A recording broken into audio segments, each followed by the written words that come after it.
Hello, आज हम देखने का प्रयास करेंगे फैविपिराविर एंटीवायरल टैबलेट्स। ये जून में काफ़ी चर्चा में रहा और इसके चर्चा का कारण क्या रहा, चर्चा में क्यों रहा आखिर। तो हाल ही में ग्लेनमार्क फार्मास्यूटिकल्स को drug control general of India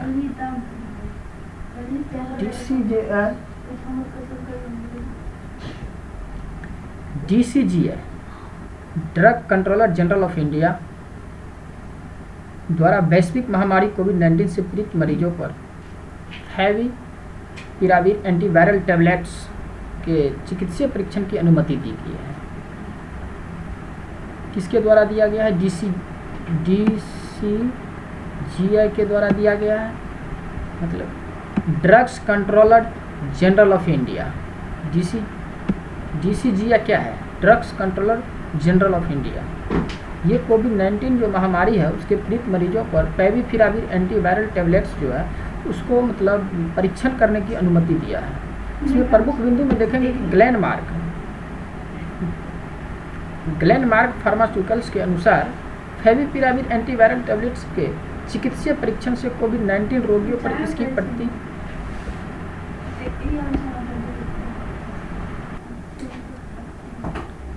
एक प्रमुख बिंदु में ग्लेनमार्क फार्मास्यूटिकल्स के अनुसार फैविपिराविर एंटीवायरल टैबलेट्स के चिकित्सीय परीक्षण से कोविड-19 रोगियों पर इसकी प्रभावकारिता का पता लगाया जाएगा।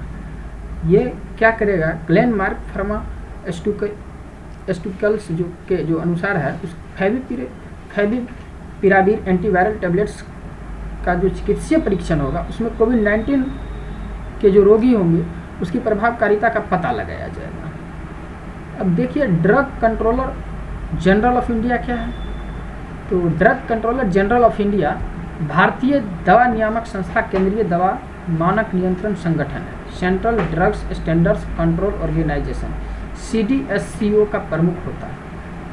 जो drug controller general of India होता है वो भारतीय दवा नियामक संस्था केंद्रीय जो दवा मानक नियंत्रण संगठन है उसका प्रमुख होता है।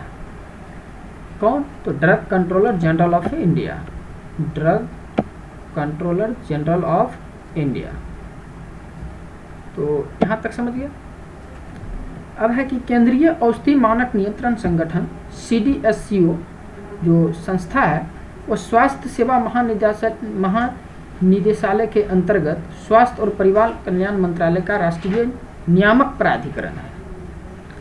ये जो है केंद्रीय औषधि मानक नियंत्रण संगठन central drugs standards control organisation एक स्वास्थ्य सेवा महानिदेशालय के अंतर्गत स्वास्थ्य और परिवार कल्याण मंत्रालय का एक राष्ट्रीय नियामक प्राधिकरण है, अथॉरिटी है। इसका जो है मुख्यालय वो नई दिल्ली में है। इसकी मुख्यालय कहाँ है? तो वो नई दिल्ली में है।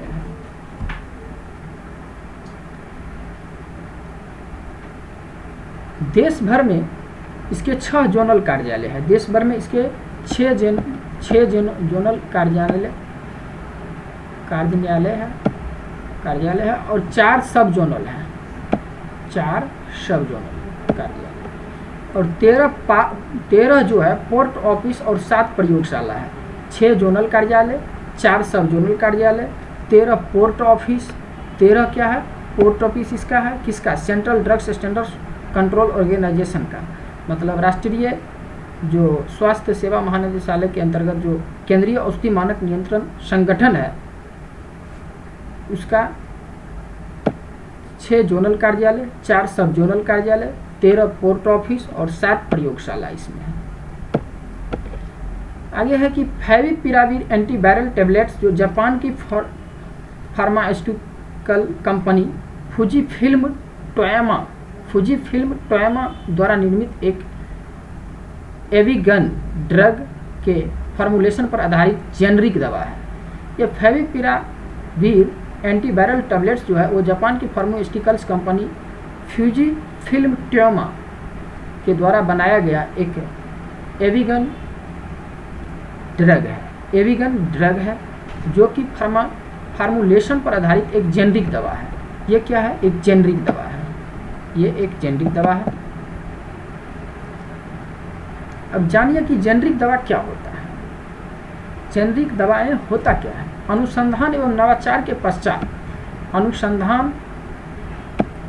अनुसंधान एवं नवाचार के पश्चात दवाओं का निर्माण किया जाता है, जिसका दवा निर्माता कंपनी द्वारा ट्रिप्स पद्धति के अंतर्गत पेटेंट कराया जाता है। जिसका जो है दवा नियंत्रण कंपनी जो दवा निर्माता जो कंपनी होता है उसके द्वारा ट्रिप्स पद्धति के अंतर्गत पेटेंट कराया जाता है। पेटेंट द्वारा दवा का निर्माण तथा विक्रय संबंधी कंपनी के लिए अन्यन हो जाता है। मतलब पेटेंट अगर हो गया उस दवा का तो वो निर्माण और विक्रय संबंधित जो कंपनी होगा उसके लिए अन्यन हो जाता है तथा किसी अन्य संस्था के लिए उस दवा का निर्माण करना प्रतिबंधित कर दिया जाता है, और किसी दूसरे जो संस्था होगी उस दवा बनाने के लिए जो चाहेगी तो उसको प्रतिबंधित करेगा। पेटेंट जो है 20 वर्षों के लिए संभव होता है। ये कितने वर्षों के लिए? ये 20 वर्षों के लिए संभव होता है। पेटेंट 20 वर्षों के लिए संभव होता है। इस पेटेंट के नवीकरण के लिए दवा निर्माता को दवा में मौलिक परिवर्तन करना होता है। इस पेटेंट के जो नवीकरणीय होगा, एक न्यू मॉडर्नाइजेशन उसको बोला जाए, उसके लिए जो है दवा निर्माता कंपनी जो होगी वो दवा में मौलिक परिवर्तन करना होता है। इसके बिना दवा का पेटेंट समाप्त हो जाता है। अगर वह मौलिक परिवर्तन नहीं करता है तो उसके बिना दवा का पेटेंट समाप्त किया जाता है।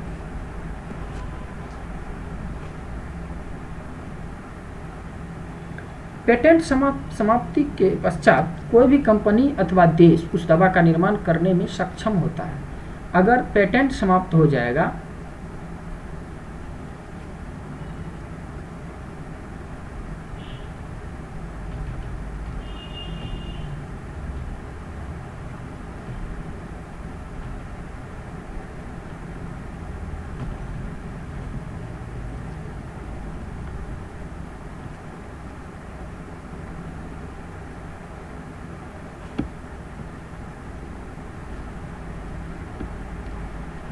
अगर पेटेंट समाप्त हो जाती है तो अगर कोई भी कंपनी अथवा देश, कोई भी कंपनी और देश जो होगा वो उस दवा का निर्माण कर सकने में सक्षम होता है। पेटेंट हो जाएगा तो जो कंपनी पहले दवा बनाई थी तो उसका 20 वर्ष के बाद जो पेटेंट के लिए संभव होता है, वो पेटेंट के बाद जो होगा वो दूसरा देश या दूसरा कोई कंपनी भी इस दवा को बनाने में सक्षम होगी, और ऐसी दवाओं को जेनरिक दवाएं कहा जाता है। और जब ये दवाएं कोई भी कंपनी या कोई भी देश उसको बनाना शुरू कर देती है तो इसको जेनरिक दवा बोला जाता है। और यह दवाएं ब्रांड के नाम के बिना किसी अन्य नाम से बेची जाती है, और यह दवा जो है उसके ब्रांड के नाम को हटा करके किसी अन्य नाम से बेची जाती है। Favipiravir antiviral tablets influenza virus के प्रभावी साबित हुए थे।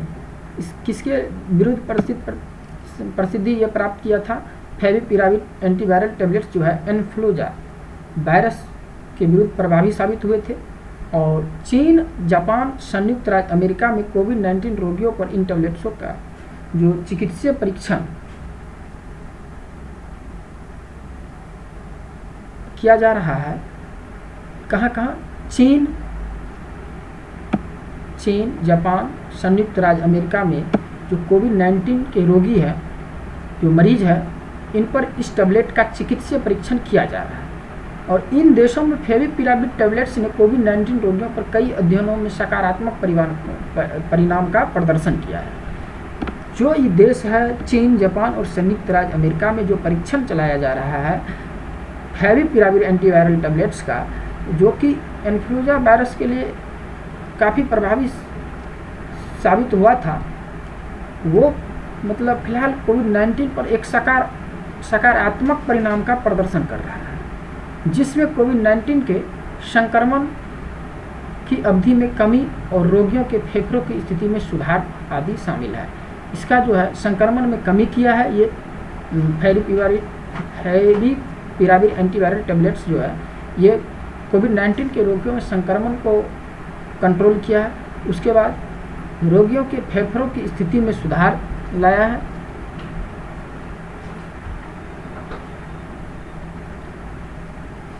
तो ये आज आपका ये जून का टॉपिक है, फेविपिरामिन एंटीवायरल टेबलेट्स। ये साइंस टेक का विषय है।